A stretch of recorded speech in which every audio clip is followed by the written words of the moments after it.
Good morning. These are the top stories. The 37-year reign of Zimbabwe's Robert Mugabe has come to an end. Story continues below. Advertisement. Robert Mugabe's decline and fall, when it finally came, was stunning in its swiftness. Globe and Mail correspondent Geoffrey York reports from Zimbabwe.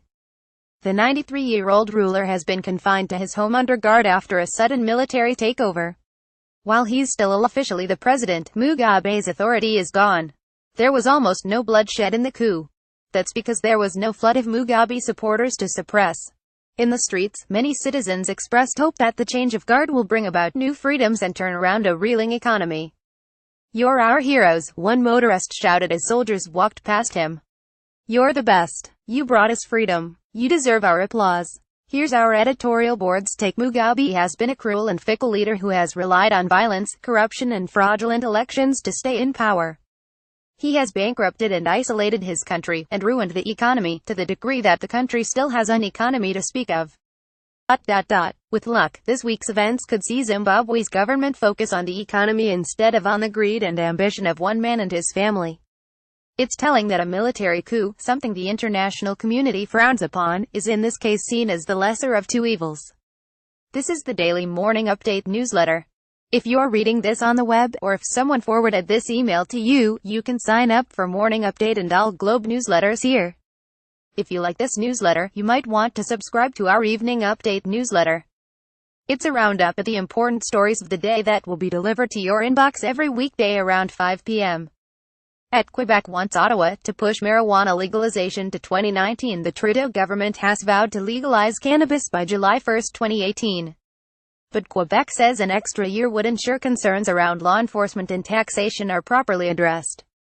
Some critics have questioned whether new federal impaired driving laws will unfairly target medical cannabis users. Provinces have also said Ottawa's plan for a 5,050 split of a proposed $1 per gram tax isn't fair. Story continues below. Advertisement. Despite its concerns, Quebec will lay out its own cannabis legislation today, which will see it open government-run cannabis retail outlets in addition to sales, a model similar to Ontario's. Quebec is expected to institute a minimum purchase age of 18, the same as in Alberta. BC is exploring a mixed retail system that could allow both private and government-run stores to operate. Ottawa probably won't send Quebec's fee-covering law to the Supreme Court if the Trudeau government pursues action on Bill 62. It's more likely to come by intervening in a looming court challenge, federal officials say. That's because the government would have a hard time providing evidence of the law's impact on individual Muslim women, against whom critics say Bill 62 unfairly discriminates. Referring the case to the Supreme Court would be the quickest way to get a ruling on the law's constitutionality. But that would result in a more theoretical debate, while a court challenge would allow for Muslim women to appear as witnesses. Alberta passed a bill that strengthens rules on gay-straight alliances. The bill, which passed 4,223, prevents school officials from telling parents if their children joined a gay-straight alliance, or GSA. It also requires schools to allow for the creation of the support groups. Premier Rachel Notley said some schools were using a loophole to delay or prevent students from launching GSAs. United Conservative Party leader Jason Kenney opposed the legislation, arguing that parents had a right to be informed when teachers deemed it necessary. But critics said this would effectively outgate children to their parents before they might be ready. In case you missed, IT story continues below. Advertisement. Astronomers discovered an Earth-sized planet. The planet could have conditions favorable for life. There are closer planets similar in size, but those have violent radiation eruptions that could wipe out any beginnings of life. This star, Ross 128, doesn't appear to be susceptible to those outbursts. Investors make tentative move back into world stocks. Investors tentatively returned to world stock markets on Thursday, looking for bargains after Europe's longest losing streak of the year and the worst run since March for the top global indices. After 5 consecutive daily losses on the MSCI index of world stocks and 7 straight falls in Europe, there was a bounce of sorts. Just after 5:30 a.m. ET, Britain's FTSE was up 0.18%, while Germany's DAX advanced 0.72%. France's CAC 40 rose 0.78%. In Asia, Japan's Nikkei jumped 1.47% and Hong Kong's Hang Seng was up 0.58%. The Shanghai Composite Index was just south of break-even, falling 0.08%. The Canadian dollar was trading at 78.32 cents US. Crude prices were lower. Heads Up, the Globe now provides all users access to real-time stock quotes for both Canadian and US markets. Go here to find out about the major changes to our Globe investor site. What everyone's talking about: sexual harassment in the workplace when the customer is not always right. We're finally having widespread social discussions of UAL assault, harassment, and abuse. This is good news, but I must admit that I'm disappointed the conversations seem to be excluding a line of work that forces many women to endure this type of behavior with a smile: customer service.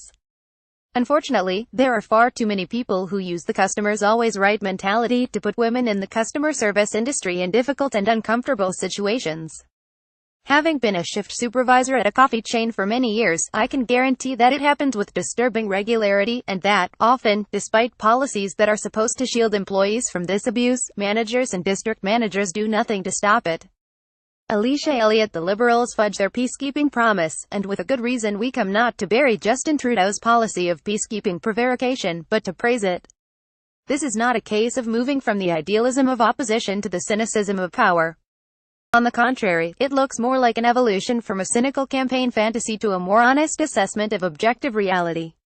On Wednesday, Trudeau announced that his government will commit a mere 200 Canadian troops to future, unnamed UN missions, continuing 2 years of declining to specify a destination. On its self-scorecard, the government will surely call this promise met. It should more accurately be graded somewhere between modified and not being pursued. Again, that's wise and prudent. Globe editorial: Canadian Joey Votto should win the National League MVP, but he probably won't. Were he on a better team or made more of an impression or was just a little louder, Votto would be spoken of in generational terms. Instead, he's largely perceived as a tragic waste of talent. That's inevitable in the United States, but the general epithet should extend to Votto's native country. If we take hockey out of it, he may be the finest professional team athlete Canada has ever produced. He doesn't have Steve Nash's profile or Ferguson Jenkins's struggles or Larry Walker's homer bona fides, but that should count against him. Votto is just a guy who does one thing incredibly well and doesn't like to talk about it very much. So he may also be the most great Canadian athlete in history. Cathal Kelly Health Primer: Canadians are less happy balancing work and life in the digital age. A new Statistics Canada report shows 68% of people are satisfied with their work-life balance compared with 58% 8 years ago.